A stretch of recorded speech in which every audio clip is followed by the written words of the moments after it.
If you don't own your home or you have super limited space and you're feeling like you are feeling left out of this homesteading craze and you really want a garden but you just don't have the space, I got you. I'm going to show you what I just bought for our rental. It is awesome and I am really excited to see what it produces for us. Now, just unboxing it here. I'm just showing you kind of what they gave us. So they gave us a little bit of a seed packet and a really nice simple instruction packet, which is really nice. I am filling up the first tier here, and you guys, I promise I ended up having a much better way to do this later on in the video. Don't do this, just dump it out. I'm putting in the little water catcher here. I'm going to show you, I'm reading my instructions right here. Lining up the holes with the, oh, okay, did that. Then carefully set each tier to ensure that the planter's feet interlock with the planter below so it stays in place.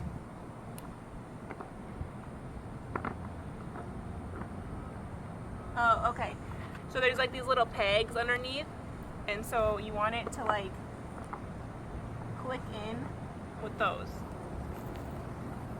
So that kind of makes sense.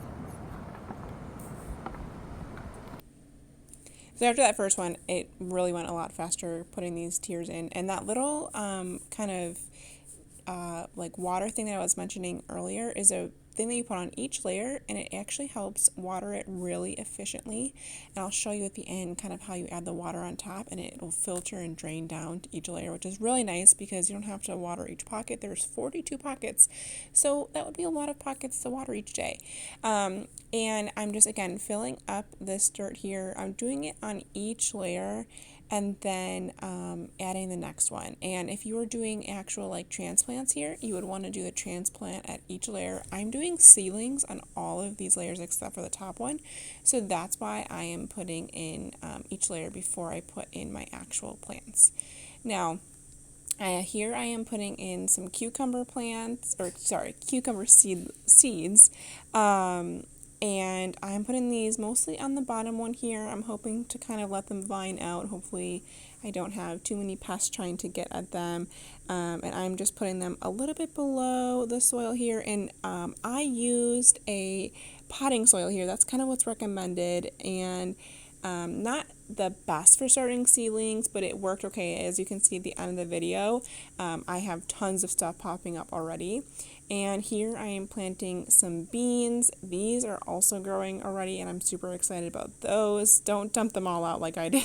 I thought I could just do a few at one time, but they ended up all coming out, which is fine. I just threw them into other pockets.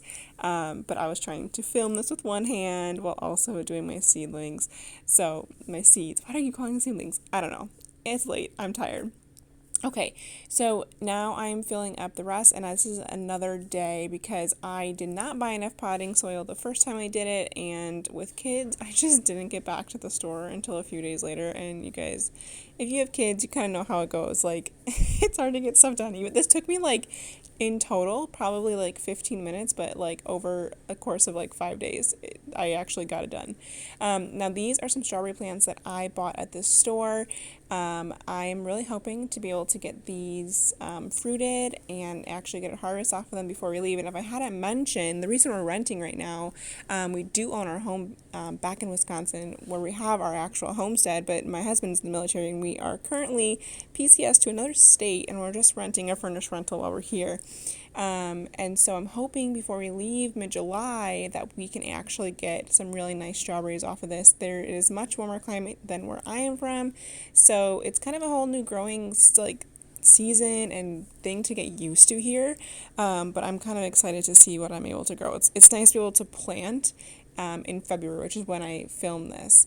So now I am just planting the rest of my seed, which are mostly herbs and a little bit of lettuce. That's what grows the best in these. But if you get the other planter, you can also grow a lot of like more rooted vegetables. I might even throw a tomato in here and see how it grows too. This is the planter with all of my seedlings and strawberries in there, and you can see the doggos just hanging out helping me plant here. And then this is what they're looking about a week later. You can see there's already some really awesome growth of some of those seeds, and that I think is the beans, if I remember correctly. Yeah, those are the green bean plants. And I do have like one cucumber sprouting already. Those are taking a little bit longer, but I'm super excited, and I will definitely keep you guys updated on how this grows throughout my season. And it is a really great option for those with limited space.